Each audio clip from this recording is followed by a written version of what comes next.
The southwest uplands of Dartmoor, Exmoor and Bodmin are amongst the finest landscapes in the country, renowned the world over for their rich ecology and archaeological heritage.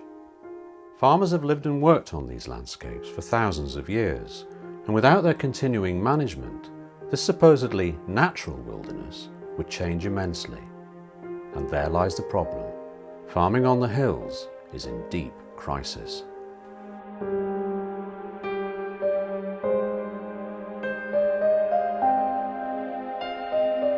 My name's John Waldon and I work for the South West Uplands Federation, and I've been doing work for the Dartmoor Vision. The Vision looked to bring together all the potentially conflicting land uses, those that are associated with all the richness that we get here on the moorlands. So the archaeological landscapes, the cultural landscapes, the biodiversity, the access. And on the map was captured areas where each of these different land uses took precedence. So the farmers and the landowners knew that all the agencies agreed that on this particular area, access or archaeology was really what they should be managing for. Following the launch of the Vision, and we're beginning to work with the hill farmers and the commoners on Dartmoor, it became very clear very quickly that there were some real problems facing the hill farming community.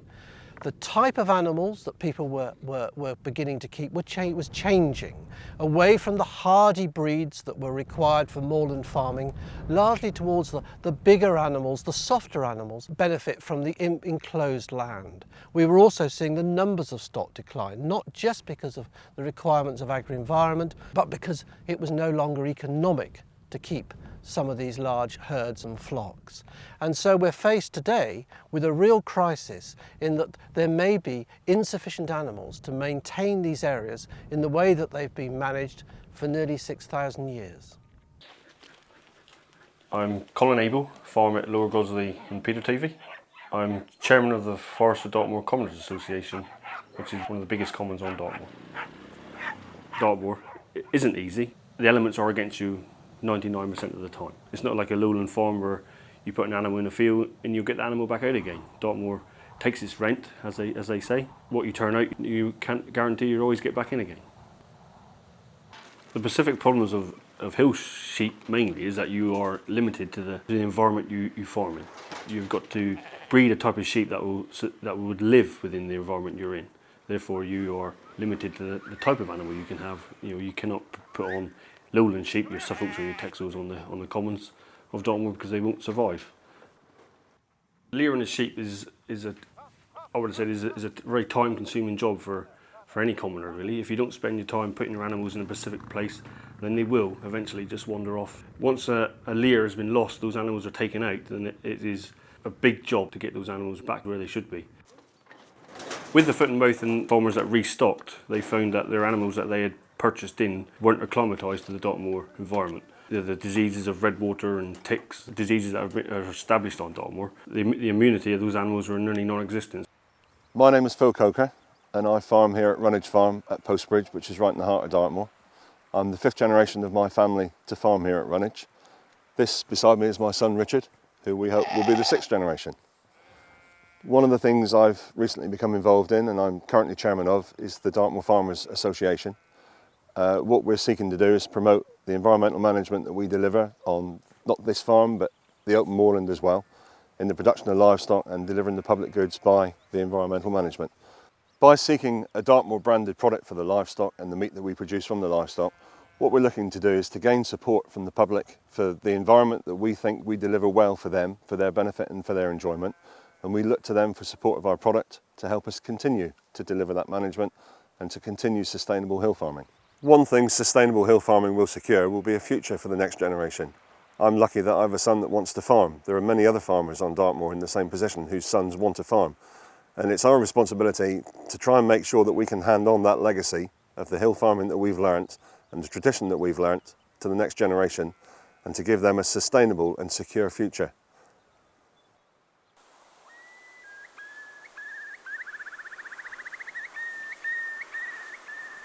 My name's Tony Richardson. I'm the Regional Director of the RSPB down here in southwest England, and I'm stood here today on Black Slade Mire in Wellington boots because I'm in a wet patch on Dartmoor. and it's a really important part of the southwest uplands and the natural heritage which we need to preserve for the future. Dartmoor is a really significant piece of natural environment in the southwest.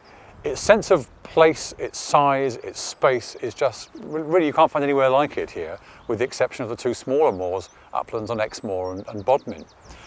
The key thing for us up here is to look at some of the birds which you just don't find almost anywhere else. Wheatears, skylarks, breeding waders, curlew, dunlin, snipe. Some of them are doing reasonably well, many of them aren't. And one of the key ingredients is damp bits and enough low-lying vegetation for the birds to breed in every year. Think of the uplands in the southwest as like a large sponge. If it's managed correctly, it captures the water in mires and peaty areas such as this one, and it allows this water to be utilised from the whole catchment for us to drink. And in the southwest we know that's tremendously important. Some 85–90% of the water we utilise comes from the southwest uplands themselves. So as well as the drinking water, of which we all need, we mustn't lose sight of the fact that the water has to come off this moor, and it does so of course through rivers. This is the source, this water catchment of many of the rivers that run to our seas here, and it's in those freshwater rivers that many people don't realise that there's a fishing industry goes on, catching salmon and trout worth some 2 million a year. The land I'm standing on contains a lot of peat, and if peat's kept in good condition, and particularly if it's damp enough, it holds carbon, it keeps it from getting into the atmosphere. The southwest uplands manages to contain over 85 million tonnes of carbon, and if we keep the Dartmoor and Exmoor and Bodmin Moor in good condition, they'll continue to do so. How good is that? My name's Layland Branfield. I farm at Moorlands Farm. The moor isn't a wilderness. It's probably been farmed for hundreds if not thousands of years. We've got field systems and hut circles that go back 2,000 years before Christ. What you see has been created by man. If livestock units are reduced, you get massive increase in the amount of vegetation. It doesn't follow that more vegetation equals better habitat. There could be a severe loss of skills in Dartmoor farming. We all assimilate skills from our parents, from the people we work with. I've tried to pass those skills on to my children, but if they don't wish to farm, they won't be passing those skills on to the next generation. But it's also a state of mind, it's understanding your farm, understanding nature, understanding how the weather works. The whole socio-economic fabric of the uplands are based around the fact that there's an agricultural community. We're struggling for profitability for a lot of reasons. We used to get payments for the amount of animals we keep, and now those payments have changed into a land-based area payment. That happened in 2005. We actually now will only get somewhere in the region of 30% of the payments that we used to get. Those payments are important to us because they actually created the bottom line.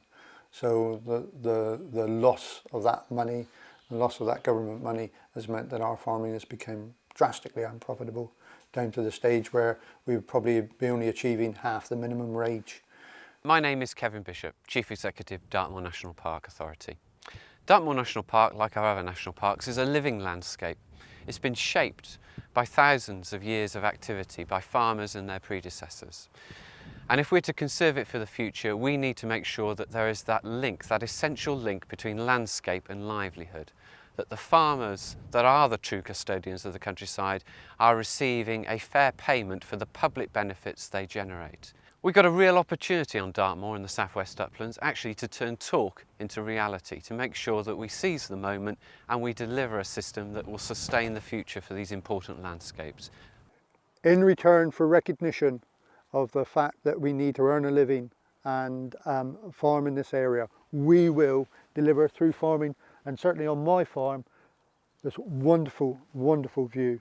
The backdrop, the fields, the walls, the cattle, the sheep, something that everybody comes to the West Dart to see.